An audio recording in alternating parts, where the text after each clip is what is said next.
Take a stance that's slightly wider than the width of your shoulders. Instead of pointing them straight ahead, turn them out slightly, about 15 to 20 degrees, and also roll your knees outward. Brace your core and stand up tall. We want to start each rep by sitting back with the hips versus breaking at the knees. Stand tall and squeeze your butt. Always make sure you push your butt back first versus bending at the knees first. When you stand, emphasize pushing your butt forward and squeezing the glutes. When you go down, your knees are going to want to cave in. Keep them centered directly over your ankles and then stand back up. Looking at the squat from the side, you can see a lot more stuff happening. It's very easy to forget to bend your knees, and halfway down, the body says, nah, let's just bend at the back.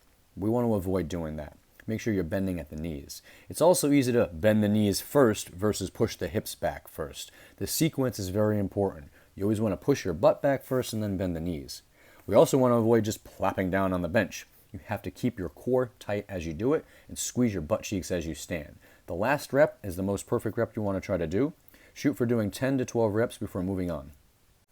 To set up for the wall slide, brace your abs and put your feet a couple inches away from the wall. Get your elbows at about 90 degrees and try to avoid looking down or forcing your head on the wall. You want to just look straight ahead, about eye level. Initiate the movement by reaching up with your shoulders. It's going to be very easy to want to move from your neck muscles, but try to feel your shoulders reaching up for the ceiling. Whatever you can get is fine. If you can only go half or 3/4 of the way up, perfect. Work with your range of motion. Avoid arching your back right here, where you'll flare your ribs. That's a way to cheat to try to get the movement a little bit easier.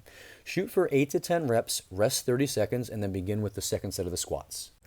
Make sure to start off your lower back is neither curved all the way in or flat to the floor. There's just a natural amount of inward curvature to it. You can get a couple fingers under your lower back. With your abs braced to keep your lower back still, bridge up, squeeze your butt for 2 to 3 seconds hard at the top of the movement.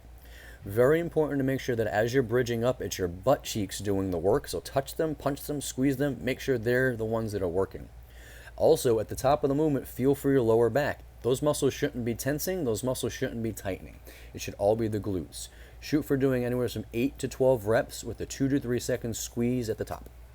The goal of doing a plank is to work your abs, but a lot of people unintentionally squeeze their hands together, which then turns their shoulders on and robs your abs of doing the work. So keep a straight line between your hands and your elbows.